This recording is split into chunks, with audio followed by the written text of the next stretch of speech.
Having free and fair elections means every eligible American should be able to vote. Everyone, regardless of the color of their skin or zip code or physical or developmental ability.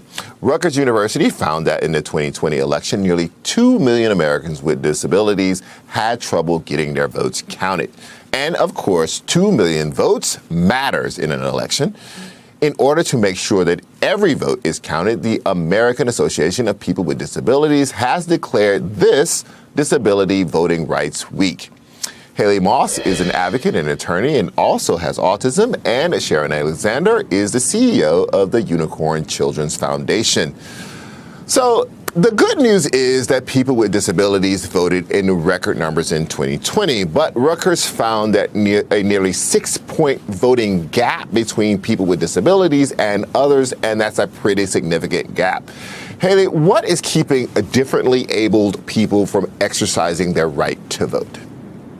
Well, I think that the really obvious reason is the accessibility of polling places. You know, if we can't get people to the polls, or if those polling places don't allow for individuals with motor impairments or maybe visual impairments, that's going to impact their right to vote. And we saw a substantial increase from 2016 to 2020 because of the mail-in vote ballot. Okay. But even still, you know, sometimes the language is a barrier to voting. And I'm going to let Haley talk more on the legal constraints that impact people's ability to vote.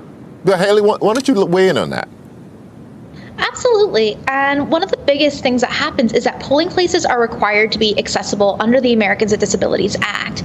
They aren't always accessible. And one of the biggest things that happens is even how do we cast our ballots? What is on the ballot? Do people understand it?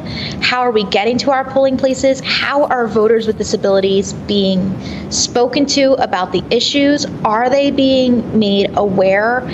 We often, as voters with disabilities, are a group that politicians often forget to reach out to and don't recognize the power that this particular voting bloc does have. So, Sharon, a state Supreme Court decision in Wisconsin really brought voting rights for the differently able into the spotlight. The court ruled that the only voters themselves could return their ballots in person, and unsupervised ballot drop boxes were illegal. Can you explain to us why that court ruling led to a lawsuit? I believe that may have actually been overturned, but it was overturned. Yes, Haley's the legal mind here, so I don't want to talk out of place. So I think she's probably best suited to answer that question. Yeah, Haley, I want you to talk about why the lawsuit was brought in the first case and why the successful nature of the lawsuit and overturning of that decision helped to change the situation on the ground in Wisconsin. For sure. One of the big reasons that lawsuit was brought was actually an ADA violation. And think about who can vote and how people get to drop boxes. So what happens in this case, particularly, is people with mobility disabilities or other physical constraints might not be able to get to that drop box, or may not have any other options other than mailing in a ballot, or require assistance to fill out that ballot.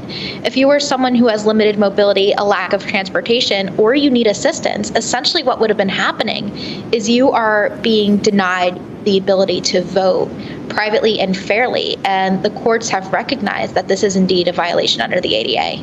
So, Haley, let's move from Wisconsin to Florida, where you do a lot of advocacy work. You recently had a big victory there. Tell us about that. Absolutely. So what I'm hoping with Florida, at least for me, one of the big victories is seeing more people with disabilities that are engaging in the civic process. And I know for me, I always find myself saying as an attorney how much privilege that I truly have to occupy as an autistic person, realizing that there's different ways that we're able to get things to be more accessible in order to keep bringing stories like mine to the forefront and making sure that people with disabilities were viewed as capable. We are getting registered to vote. We are being engaged in the political process at every single turn, and not just on disability-specific issues.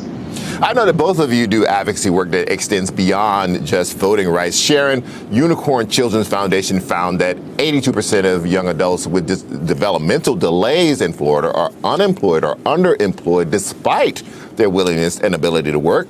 That increases the odds that they will live in poverty and increases the risk of homelessness.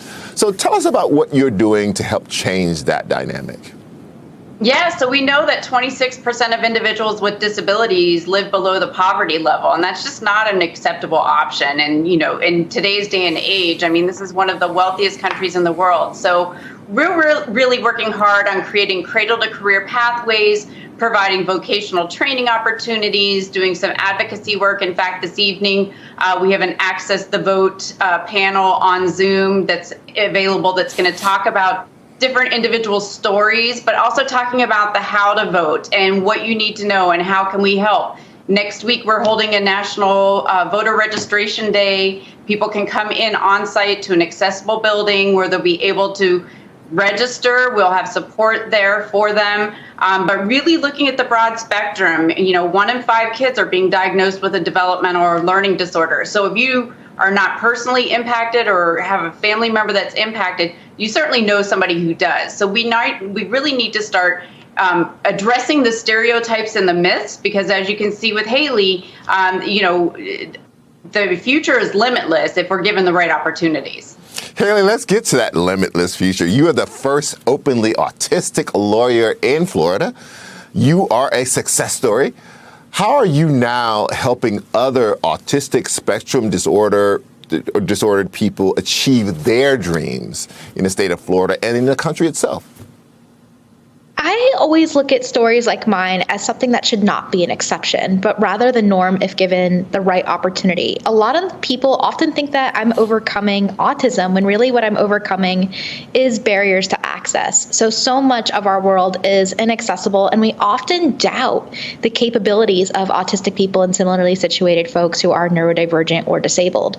So what I look at my work is doing is hopefully trying to really spark that conversation so we're having it more than just inside of an echo chamber of our own communities, and really investing in people with disabilities in entering the workforce, in having their existing workforces being more diverse, just doing whatever I can to hopefully make this world a better place. I still owe a lot to the generations that came before me. I was born after the Americans with Disabilities Act was passed, and hoping to do more for who comes next so they don't have to face the same barriers, I think is really the legacy that I would like to be able to leave. Haley Moss and Sharon Alexander, very important conversation. Thank you so much to both of you.